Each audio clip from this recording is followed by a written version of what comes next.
Michel Squarci, auteur de bande dessinée et illustrateur.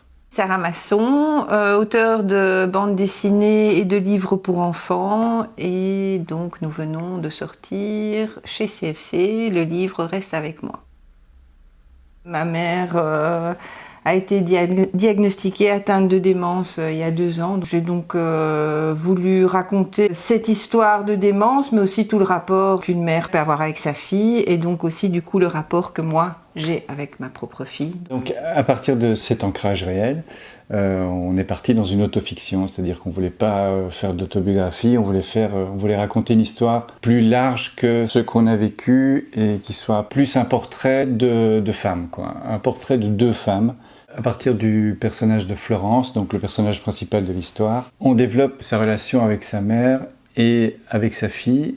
Sa mère n'a pas été assez présente pour elle et elle a à en découdre avec sa mère, et donc elle aimerait bien justement parler de cette frustration avec sa mère, et au moment où elle aimerait justement renouer ce contact, elle apprend qu'elle ne saura jamais le renouer parce que sa mère n'est plus capable de renouer un contact vu qu'elle est atteinte de démence. Laurence, par son passé, par son enfance, est biaisée dans toute cette relation avec sa mère, quoi. Donc elle essaye chaque fois de pallier à cette relation, mais elle n'arrive pas à voir que sa mère, en fait, ne peut plus communiquer avec elle, en fait. Ben, il y a 2 gageurs, quoi. C'est justement d'avoir de l'empathie pour un personnage qui est un peu égocentrique, et la deuxième gageure, c'est de le faire en bande dessinée, quoi. C'est-à-dire justement là où les personnages devraient être tout faits, c'est un personnage qui est presque anti-bande dessinée parce que il va jusqu'au bout, ok, mais c'est un personnage qui échoue, quoi. Sa quête, elle ne l'aura pas, sa quête, donc elle ne réglera pas ses problèmes avec sa mère. Elle va continuer à errer dans cette espèce de relation qui n'est pas, qui n'est pas accomplie, quoi.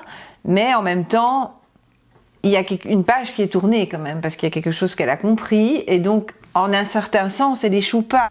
Il y a des pages où on va avoir du mal à s'identifier parce qu'elle est super antipathique, puis après elle est super touchante, et puis après de nouveau, enfin, c'est un personnage vivant, quoi.